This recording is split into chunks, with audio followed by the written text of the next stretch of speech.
En enero y febrero de 2026, las ventas de BYD cayeron casi un 36% interanual y Geely le sacó 76,000 coches de ventaja. Miro esa cifra y entiendo que aposté por la leyenda equivocada. Hace apenas 2 años, a finales de 2023, BYD superó a Tesla. 3,02 millones de vehículos contra 1,84 millones, y el mundo hablaba de un nuevo rey del eléctrico. Su utilidad cayó un 19% en 2025, la primera caída anual desde 2021. Sus acciones en Hong Kong cotizan un 44% bajo su máximo de julio, y en Brasil hallaron a 163 trabajadores en condiciones similares a la esclavitud.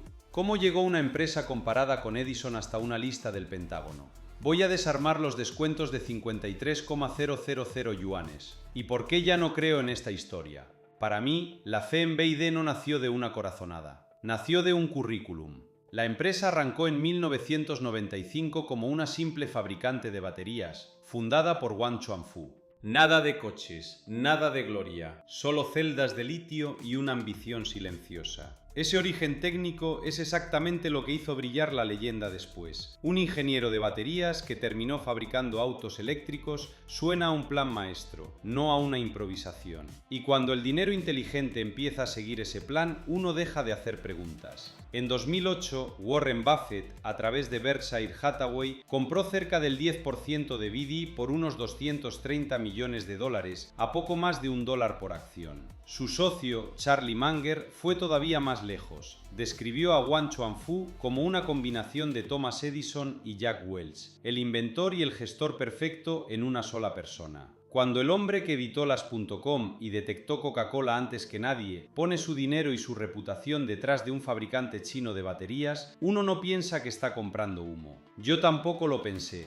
La leyenda se volvió números duros a finales de 2023. En el cuarto trimestre de ese año, BYD superó a Tesla en ventas de vehículos eléctricos. 3,02 millones de unidades en el año completo, frente a 1,84 millones de Tesla. El símbolo caía. El nuevo rey del auto eléctrico ya no hablaba inglés ni tenía acento californiano. Un año después, en 2024, BYD llegó a controlar el 34,1% de todo el mercado chino de vehículos de nueva energía. Más de un tercio de cada auto eléctrico o híbrido enchufable vendido en el país más grande del planeta para esta tecnología. Para cualquiera que mirara desde afuera, inversionista, comprador, periodista económico, la conclusión parecía obvia. Aquí no había una moda pasajera, sino una compañía que había resuelto la ecuación completa. Baterías propias, integración vertical, precios agresivos, respaldo de Buffett y un fundador comparado con Edison.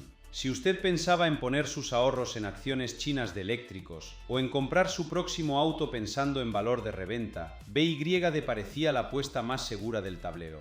Yo la vi así, todos la vimos así, y sin embargo, aquí estoy, mirando una caída del 36% en ventas y una corona que ya no está firme sobre la cabeza de BYD. Si la historia era tan perfecta, el fundador genio, el inversor legendario, la corona arrebatada a Tesla, un tercio del mercado chino, ¿por qué me arrepiento hoy de haber creído en ella? La respuesta no empieza en 2026, empieza 14 meses antes, un día de mayo de 2025, cuando BYD tomó una decisión que parecía inofensiva: bajar los precios. Ahí es donde se abre la primera grieta de esta leyenda. Todo esto sonaba a coronación. Una empresa que nació fabricando baterías, terminó vendiendo más coches eléctricos que Tesla, y en 2024 llegó a controlar el 34,1% del mercado chino de nuevos vehículos energéticos. Yo miraba esa cifra y pensaba, esto ya no se detiene. Pues bien, apenas unos meses después, el 23 de mayo de 2025, BYD anunció recortes de precio en 22 modelos, con descuentos de hasta 53,000 yuanes, unos $7,300, y el mercado no lo celebró. Leyó pánico, no fortaleza. Las acciones de BYD en Hong Kong cayeron un 8,3% en un solo día. Piénselo, no fue una corrección lenta, fue un desplome de una jornada. La reacción típica cuando los inversores sospechan que una empresa está comprando cuota de mercado a costa de su propia rentabilidad. Cuando el líder del sector recorta precios así, de golpe, en 22 modelos a la vez, no está mostrando músculo. Está admitiendo, por mi opinión, que algo en la demanda ya no funciona como antes. Y no fui el único que lo leyó así. La Asociación China de Fabricantes de Automóviles, la CAM, junto con el Ministerio de Industria y Tecnología de la Información, el EMIT, emitieron una advertencia oficial contra lo que llamaron guerras de precios caóticas. Cuando el propio regulador se ve obligado a salir a frenar a un fabricante, algo se ha roto en la lógica del mercado. No es una empresa compitiendo, es una empresa arrastrando a todo un sector hacia una espiral que Pekín ya no podía tolerar en silencio. Porque esto no fue un episodio aislado. En 2025, el gobierno chino lanzó una campaña nacional contra lo que llaman involución, Neihuan, ese ciclo donde las empresas se destrozan entre sí, bajando precios y sobreproduciendo, hasta que nadie gana. BYD, la marca que yo veía como el futuro imparable, terminó convertida en el ejemplo que el propio Estado señalaba como problema. La leyenda del innovador ahora aparecía como caso de estudio de exceso. Los números lo confirman sin necesidad de interpretación. La cuota de BYD en el mercado chino de NED cayó del 34,1% en 2024 al 27,2% en 2025. Son casi 7 puntos perdidos en un solo año, mientras la compañía seguía en el primer lugar del ranking, sí, pero con una ventaja cada vez más delgada. Y las ventas retail de turismos NEV en China bajaron un 6,3% interanual, hasta 3,484,525 unidades. Para una empresa que se vendía como sinónimo de crecimiento imparable, ese es un dato que duele. Después llegó la confesión silenciosa. En septiembre de 2025, BYD redujo su meta anual de ventas de 5,5 millones a 4,6 millones de vehículos. Casi 900,000 unidades menos, un recorte del 16% sobre el plan original. Al final del año la compañía entregó unos 4,54 millones, un 6,94% más que el año anterior, y técnicamente cumplió el objetivo revisado. Pero cumplir una meta que usted mismo bajó a la fuerza no es victoria, es maquillaje de expectativas. Y si usted estaba pensando en comprar acciones basándose en la meta original, ya sabe cuánto valía esa promesa. Aquí es donde la historia empieza a incomodarme de verdad, porque un descuento de esa magnitud, en 22 modelos a la vez, no se paga solo con menos margen en la fábrica. Ese descuento tiene que absorberse en algún punto de la cadena, en el concesionario que ya tenía coches sin vender, en el proveedor al que le exigen bajar sus propios precios para sostener el margen de la matriz.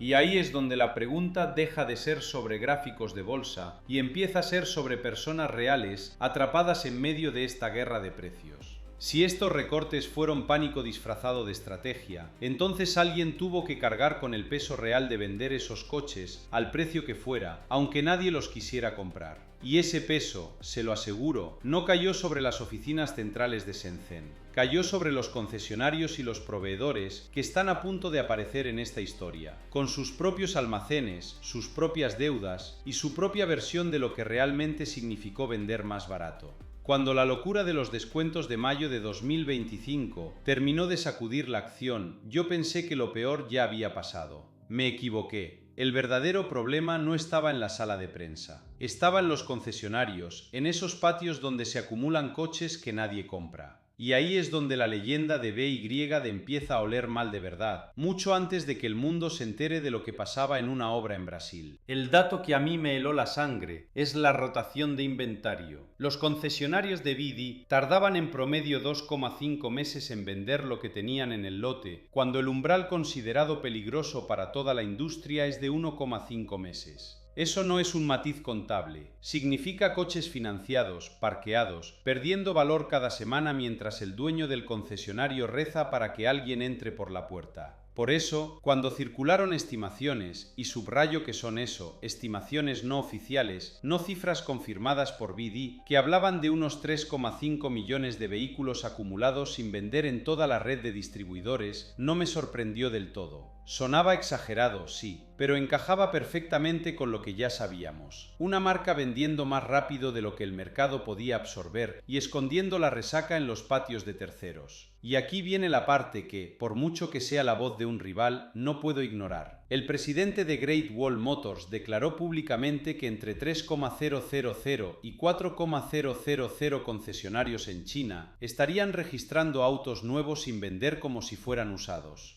Insisto, es la posición de un competidor directo, no una auditoría independiente. Pero el motivo que señala tiene lógica fría: maquillar estadísticas oficiales y calificar para subsidios que de otra forma no les corresponderían. Piense en lo que eso implica para usted si alguna vez busca un BYD seminuevo, con pocos kilómetros y precio tentador. Puede que no sea un auto usado en absoluto, sino un excedente de fábrica disfrazado para desahogar un balance. La garantía, el historial, la depreciación real, todo se vuelve más difícil de verificar cuando la propia cadena de distribución está incentivada a mentir sobre la edad del coche que le venden. Mientras los concesionarios se ahogaban en metal sin vender, BYD apretó por el otro extremo de la cadena. Exigió a sus proveedores recortes de precio de entre el 20% y el 30%.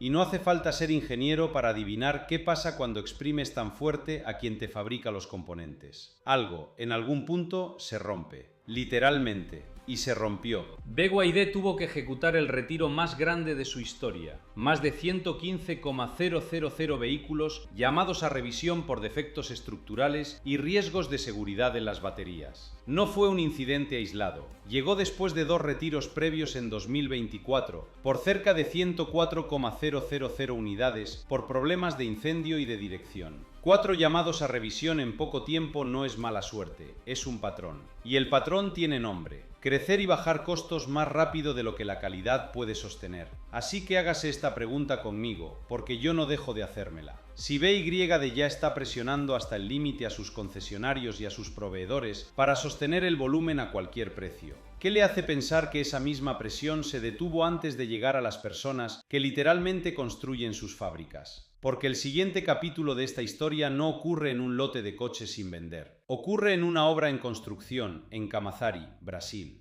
Mientras en China, BYD peleaba por defender su corona a golpe de descuentos, al otro lado del Atlántico estaba gestando un escándalo que ninguna rebaja de precio podía maquillar. El 23 de diciembre de 2024, inspectores laborales de Brasil llegaron a la obra de la planta de BYD en Camaçari, estado de Bahía, y encontraron a 163 trabajadores chinos en condiciones que las autoridades calificaron oficialmente como análogas a la esclavitud. No es una frase mía, exagerada para el guión, es el término legal que usó el propio gobierno brasileño. Y cuando digo condiciones, hablo de algo muy concreto, no de un eufemismo burocrático. Viviendas hacinadas hasta lo absurdo, 31 personas compartiendo una sola casa con un único baño. A 107 de esos 163 trabajadores, la subcontratista Jinjiang Open Engineering les había confiscado el pasaporte. Piénselo un segundo, no hablamos de una demora administrativa, hablamos de personas sin el documento que les permitiría, en teoría, salir de ahí.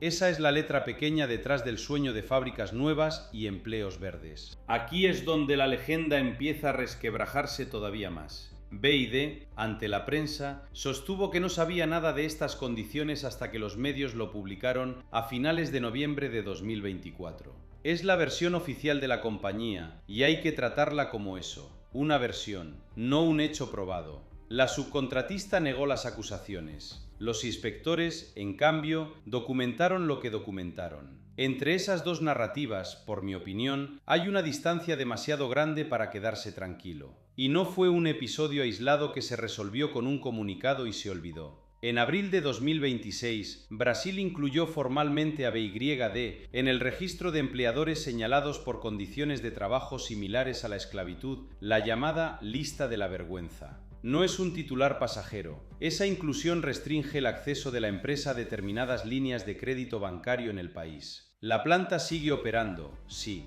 pero el nombre de BYD quedó marcado en un registro que cualquier banco, cualquier socio, cualquier auditor internacional puede consultar. Fíjese en el contraste con la narrativa que nos vendieron durante años. La empresa que nació fabricando baterías, que Buffett respaldó, que Munger comparó con Edison y Welch, ahora aparece en un documento oficial junto a explotadores laborales. No estoy diciendo que BYD sea, en esencia, eso. Estoy diciendo que la distancia entre la leyenda y el expediente cada vez se hace más corta. Y eso debería importarle a cualquiera que piense en poner su dinero, su confianza o su próximo coche detrás de ese logo. porque aquí no hablamos solo de reputación abstracta, hablamos de gobernanza real. Si una compañía de este tamaño, con este nivel de expansión global, no logra o no quiere controlar lo que ocurre en sus propias obras subcontratadas en Brasil, ¿qué garantías tiene usted de que la cadena de proveedores que fabrica la batería de su próximo coche está mejor vigilada? Ese es el tipo de pregunta incómoda que ninguna campaña publicitaria va a responder por usted. Y si China ya le retiró parte de la confianza por las guerras de precios y Brasil acaba de ponerla en una lista de la vergüenza, la pregunta lógica es qué está pasando con la reputación de BY de donde más duele, en los centros de poder de Washington y Bruselas, porque ahí, como vamos a ver, la historia se pone todavía más oscura. Yo pensaba que lo peor ya había pasado con los pasaportes confiscados en Bahía. Me equivocaba, porque mientras BY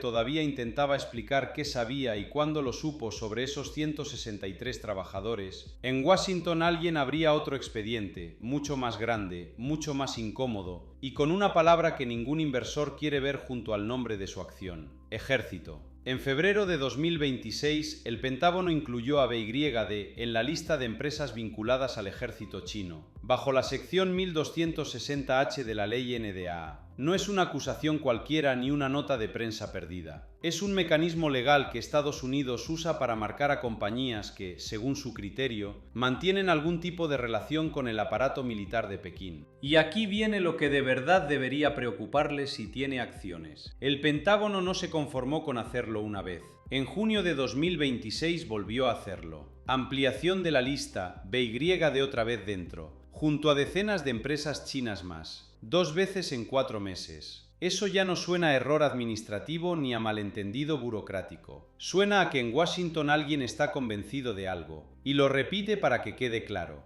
BYD respondió lo que cualquier empresa en su lugar respondería: que no es una compañía militar, que la decisión contradice los hechos. Puede ser cierto, pero fíjese en el matiz. Es la posición de BYD, no una verificación independiente. Y esa diferencia, en un juicio de mercado, vale dinero. Ahora, seamos justos con los datos, porque exagerar tampoco ayuda. Entrar en esta lista no dispara sanciones automáticas. Nadie congela cuentas de la noche a la mañana. Lo que sí hace es complicar el acceso a los mercados de capital estadounidenses y a contratos gubernamentales. Justo el tipo de puertas que una empresa que necesita financiar su expansión global preferiría tener abiertas de par en par. No es la bomba, es la grieta. Y las grietas, con el tiempo, se notan en el balance. ¿Y sabe dónde se nota primero una grieta así? En el precio de la acción, que es justo lo que le importa si está pensando en poner ahí sus ahorros. A mediados de 2026, los títulos de BYD en Hong Kong cotizaban aproximadamente un 44% por debajo de su máximo de las últimas 52 semanas, marcado el 22 de julio de 2025, en 14,80 euros. Piénselo así: si usted hubiera comprado en el pico de la leyenda, hoy tendría menos de 2/3 de su dinero. Eso no es un rumor de foro de inversores, eso es la cotización. Y por si el cóctel no estaba ya suficientemente cargado, sobre BYD pesa además la amenaza, insisto, amenaza, todavía no un hecho consumado, de que la Comisión Europea prepare aranceles compensatorios contra los híbridos chinos, con BYD, Chery y SAIC señalados como los principales objetivos. No se ha decidido, no está en vigor, pero basta con que esté sobre la mesa en Bruselas para que cualquier analista serio lo meta en su modelo de riesgo antes de recomendarle comprar. Aquí tengo que ser honesto con usted, aunque no me guste, porque toda esta historia de fracaso tiene un contrapunto real. En Europa, BYD no está fracasando. Al contrario, las matriculaciones de la marca crecieron un 268,6% en 2025, hasta 187,657 unidades, según datos de ACEA. Es un crecimiento que cualquier fabricante occidental firmaría sin dudar. Tesla, mientras tanto, vendió más en números absolutos, 238,656 unidades, pero cayendo un 26,9% respecto al año anterior. O sea, BYD todavía es más pequeña que Tesla en Europa, pero la brecha se está cerrando a toda velocidad y en la dirección contraria a la que muchos esperaban. Así que ahí lo tiene, una compañía que crece con fuerza en Europa, que carga con una lista del Pentágono repetida 2 veces, con la sombra de aranceles europeos todavía sin confirmar y con una acción que ya perdió casi la mitad de su valor desde el verano pasado. Es un cuadro contradictorio, lo admito, pero mientras BYD se defiende en Washington y negocia su reputación en Bruselas, hay otro fabricante chino que no aparece en ninguna lista de Pentágono, que no tiene escándalos de pasaportes confiscados y que en su propio país, en China, silenciosamente empezó a venderle más coches que ella. ¿Quién es y cómo lo consiguió sin hacer ruido? Eso es lo que viene ahora. Mientras BYD apagaba incendios en 3 continentes, en la sede de Geely, en Hangzhou, Li Shufu hacía algo mucho menos glamuroso: ordenar el cajón. La estrategia se llama One Geely y no tiene nada de heroico. Cerrar fábricas duplicadas, fusionar marcas que competían entre sí por el mismo cliente, dejar de sangrar dinero en proyectos paralelos. Nada de conquistar el mundo a golpe de descuento, solo dejar de estorbarse a sí mismo. Suena aburrido, lo sé, pero el aburrimiento en este negocio empezaba a cotizar muy caro. La pieza más visible de esa limpieza llegó en diciembre de 2025. Geely completó la privatización total de Zeekr, la marca premium que hasta entonces cotizaba por su cuenta en Nueva York. Se acabó la duplicidad de estructuras. Se acabaron los equipos peleando por los mismos ingenieros y los mismos proveedores. Toda la operación quedó bajo un solo mando, el de Gandhi Ayue, al frente de Geely Galaxy y Zeekr Technology a la vez. Una sola cadena de mando, un solo presupuesto, un solo plan. Mientras BYD multiplicaba frentes de crisis, Geely reducía frentes de gestión. Y el resultado en números duele, si usted todavía tenía fe en la leyenda BYD. Las ventas al por menor de vehículos de nueva energía de Geely crecieron un 81,3% en 2025, hasta 1,56 millones de unidades, alcanzando el 12,2% del mercado chino. No es la corona todavía, es el segundo puesto. Pero es un segundo puesto que crece a un ritmo que BYD, con toda su maquinaria de descuentos, ya no logra sostener.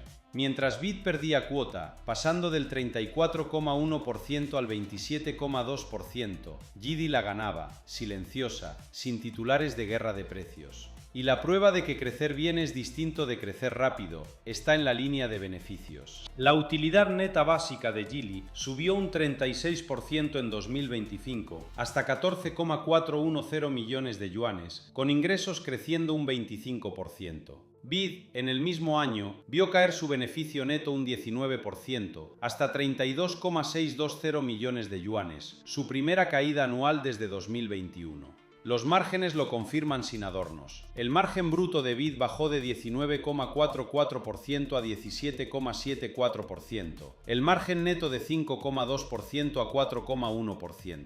Geely ganaba más vendiendo menos coches en volumen absoluto. Piense en eso un segundo. Y no fue un modelo cualquiera el que llevó a Geely arriba. El Geely Diome Xinyuan, un hatchback compacto, se convirtió en el vehículo eléctrico puro más vendido de toda China en 2025. Ni un buque insignia de lujo, ni una apuesta arriesgada de diseño. Un coche funcional, barato de producir, fácil de vender sin necesidad de recortar el precio cada trimestre. Mientras BYD regalaba hasta 53,000 yuanes por modelo para mover inventario acumulado, Geely vendía su producto estrella al ritmo natural de la demanda. Y aquí llega el dato que, si usted seguía pensando en comprar acciones de BYD por costumbre, debería incomodarle. En enero y febrero de 2026, Geely vendió unas 76,000 unidades más que BYD. En el primer trimestre completo de 2026, la cifra fue 709,000 contra 700,000. Geely recuperó, por primera vez en mucho tiempo, el título de fabricante chino más vendido en un trimestre. Ojo, seamos precisos, estos son periodos concretos, no el resultado de todo 2025, donde BYD siguió siendo líder. Pero la tendencia apunta en una sola dirección, y esa dirección no favorece a la leyenda. Y aquí toca ser honesto, aunque no me guste, el mercado, por ahora, no está de acuerdo conmigo del todo. El forward P sobre E de Geely ronda las 13 veces beneficio, el de BYD unas 28 veces. Es decir, los inversores siguen pagando el doble por cada yuan de beneficio futuro de BYD que por el de Geely. La marca, el tamaño, el alcance global todavía pesan en la valoración. Por mi opinión, eso es una apuesta a que BD resuelve sus problemas antes de que el descuento de precio se vuelva descuento de confianza. Es un riesgo caro. Geely, mientras tanto, no se conforma con el segundo puesto silencioso. Se ha fijado como meta 3,45 millones de vehículos para 2026, con 2,22 millones de ellos eléctricos o híbridos enchufables. Es un objetivo declarado, no un resultado garantizado, y conviene recordarlo antes de convertirlo en titular. Pero incluso como ambición, dice algo. Una empresa que hace 2 años vivía a la sombra de BY de ahora, se atreve a hablar de números que rozan los de su rival caído en desgracia. Y aquí es donde vuelvo a la frase de Charlie Munger, la misma con la que empecé este vídeo. Wang Chuanfu como una combinación de Thomas Edison y Jack Welch. En 2008 sonaba a profecía, en 2026 suena a chiste amargo. El inventor se convirtió en el organizador de descuentos de 53,000 yuanes. El gestor de talla mundial se convirtió en el nombre detrás de contratistas que confiscaban pasaportes en Brasil y de un expediente abierto en el Pentágono. Edison y Welch no terminan en una lista de vergüenza laboral ni en una lista militar del gobierno de Estados Unidos. Eso, por mi opinión, ya no es una leyenda, es una advertencia con logo. Así que aquí está mi respuesta honesta, la que llevo todo el vídeo evitando decir directamente. No, ahora mismo no le recomendaría meter su dinero en BYD, ni en acciones ni en un coche de la marca. No es que la empresa esté en quiebra, ni cerca de estarlo. Sigue siendo el mayor fabricante de vehículos de nueva energía del mundo por volumen en 2025. Pero detrás de la fachada de haber superado a Tesla, hay una compañía que cae en beneficio por primera vez en 5 años, que recorta precios hasta ganarse advertencias del regulador, que ahoga a sus concesionarios en coches sin vender, que aparece en un escándalo laboral en Brasil y en una lista del Pentágono, y que pierde su propia corona en casa frente a un rival más discreto y más rentable. Ese riesgo usted lo paga, tarde o temprano, en la reventa de su coche o en el valor de su cartera. Y con esto le dejo la pregunta que anuncié al principio. Si tuviera que elegir entre invertir en la leyenda que superó a Tesla, pero ahora se hunde en descuentos y escándalos, o en el competidor discreto que le acaba de arrebatar la corona en silencio, ¿apostaría su dinero al nombre sonoro o confiaría en los números fríos? Déjeme su respuesta en los comentarios, me interesa de verdad saber qué elegiría usted.